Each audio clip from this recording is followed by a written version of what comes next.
Sotto.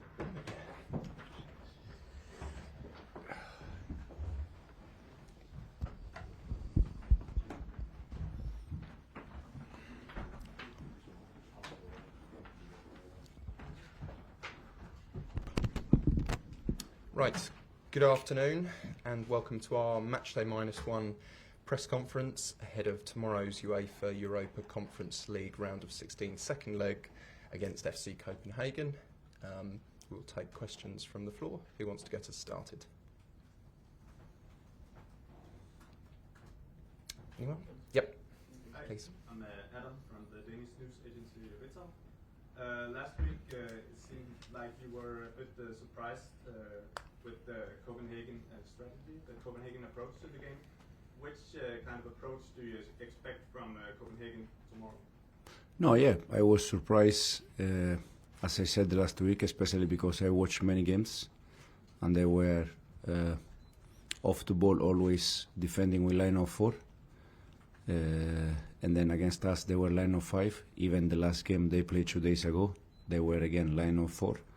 So the reason why we were a little bit surprised was for that. But then we tried to adapt immediately. And tomorrow, to be honest, I don't know. I don't know if they're gonna be in one way or the other way. We see tomorrow. Andy? Hi Enzo. May I ask about, I believe he's been out training about Cobham. His stomach problems were big news at the weekend. Is he fighting fit again, rearing to go? Cole, Rhys and Christo today has been first session. Yesterday they were not here and 2 days ago we had rest, and the reason why is because all of them they had some problems, but today they were all back and they are all better. So does it seem like there's been kind of an illness going through the squad perhaps? Yeah, probably, yes, I don't know. Does that worry you for tomorrow, or is everybody okay and good? No, yeah, as I said, yesterday they were not even here, all of them. Today they train with us, so they took part of the session, and we see for tomorrow if we're going to use some of them. Just on a separate issue, there's kind of a curiosity around this game that if Tottenham win tomorrow and Chelsea win and both go through, you play your first leg of the next round away. If Tottenham go out, you play at home. So I'm just wondering if you're going to be a secret Spurs fan tomorrow. Because obviously it's usually the best thing is to play away for the first leg, right? Yeah, but first of all, because it's an English team, so I hope for them. They play against? It's an English team, they play against the Italian team, they destroyed me in Italy.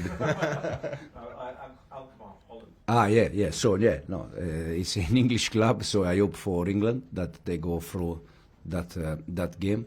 And yeah, as you said, but you never know. Sometimes it's better to play at home, sometimes it's better to play away. So we just, first of all, we need to be focused on us and win, make the job, and then we see the next round. Liam? Hi, Enzo. How difficult a balance is it in terms of your selection and your strategy dealing with the game tomorrow, while also knowing that you have this massive game against Arsenal? The priority is tomorrow. For us, the priority is tomorrow because it's the next one and it's the most important one. Then after tomorrow, we start to think about Arsenal. But for sure, we're going to be focused on tomorrow game. Are there any players you think might not be quite physically ready for tomorrow, but maybe ready for Sunday? No, the only one that is still injured is Malo Gusto. I mean, the only one, new one. Then Non is still out, Nico is out, the rest they are still out. But the rest, I think they can play. How is Romeo looking? Just because he's been such a big player for the team when he's been there. It's much better. Romeo is much better. He's not in a Conference League squad, unfortunately. But yeah, now it's for him. It's more or less similar to Rhys James in terms of the main target for us. The main duty is to help him to be, fit until the end and play as much as game he can. Over here, please. Hi, Farzan from the Tipsblad. Sunday, Copenhagen played a game against the lower team in the league in Denmark, and you said that you saw it. Could you use that game for anything? Because they played quite badly in Denmark in what we think was the game. You mean the one that they drew 1-1, the last game? Yeah. No, it's a different game. Every game is different. It's a different game. Tomorrow for sure will be a different game. So I watched the game, but yeah, I think it's nothing to see with tomorrow game. It's different game. So you couldn't use it for anything, or? No, it's just we watched the game to see how they behave. But as I said, also I watched many games before the first leg, and then they changed completely the way they play against us. So we see tomorrow. Peter? Hi, Enzo. Can I just check on Nicholas Jackson and his progress? Is he on course to come back from international break or sooner? Yeah, no, he could be back probably after the international break. Him, Noni also.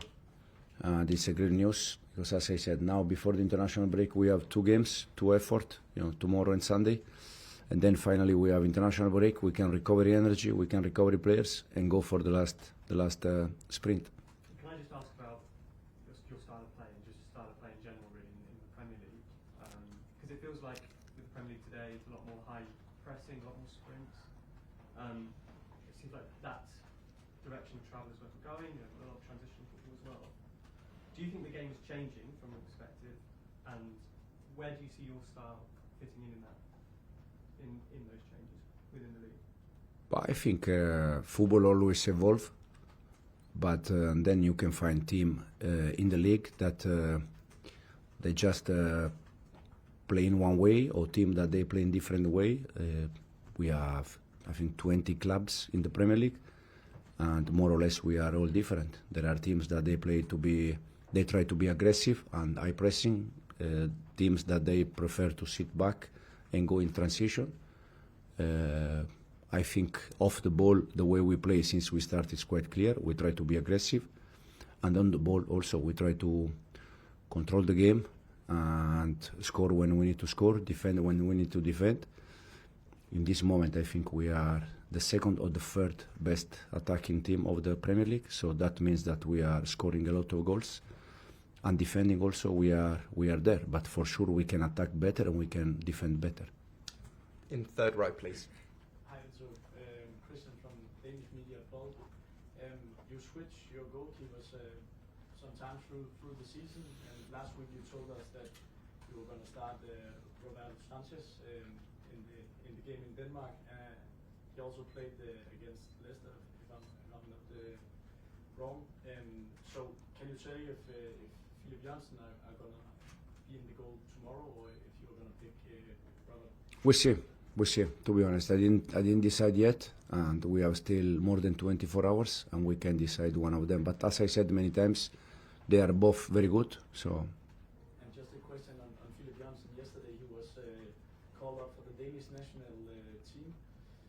Can you say if you have been some kind of part in the process by speaking to the coach, Glenn Riemer or Philip or something? No, absolutely. But how do you feel about him? No, happy. Yeah, happy for all the players that they can join international team. It's nice. It's something good for them, for us, for us a club. So we are quite happy in that. Kieran? Enzo, how are you? Randomly, can I take you back to 2006 UEFA Cup and getting all the way to the final? You scored twice in the final, beat Middlesbrough. I was reading back about how massive that was for the club, for the players. It sort of, I think a couple of the players said it got you addicted to winning. Do you think the Conference League can be used similarly for Chelsea? But how big would that be for your players to go all the way in this comp? It could be, even if I think Seville's history is very different from Chelsea. I mean, Chelsea is a club that every year they fight for, especially in the past, they fight for important titles, Champions League, Premier League, these kind of things. And it's a bit different from Seville, that was a club that they never won nothing until that day in terms of European competition. So it was the first one. And then since there, they won more titles. But for sure, when you start to win, it's something that you can be addicted. You can start to win. You enjoy how to win games, and hopefully can be for us exactly the same. Just Liverpool PSG went to penalties last night. Do you bother practicing them out there? And if it comes to that, or you get penalty during the game, do you get any sense Cole Palmer? I mean, I don't get the sense that he would be bothered by what happened previous. Do you think he'll be fine stepping up under that pressure? Absolutely. I said after the game, Cole is going to miss more penalty, and the reason why is because the one in charge of to shoot penalty. If you don't shoot, you don't miss. So I don't have any doubt that in the future he's going to miss more penalty, but also he's going to score more penalty. And I don't think that the other day penalty affect him in negative way. In the back, please. Yeah, Zach from Disney Plus. You work with the two most promising goalkeepers in Denmark right now, Mads Hermansen at your time in Leicester, and now Philip Jørgensen. Can you make a short comparison of the level and the attributes of these two players? Yeah, both very good. Mats last year with us did fantastic season. Philip this season when he's playing is good, is doing well. So they are for me both very good, both very young, because I think Mats is 25 now and Philip is 22 or 23.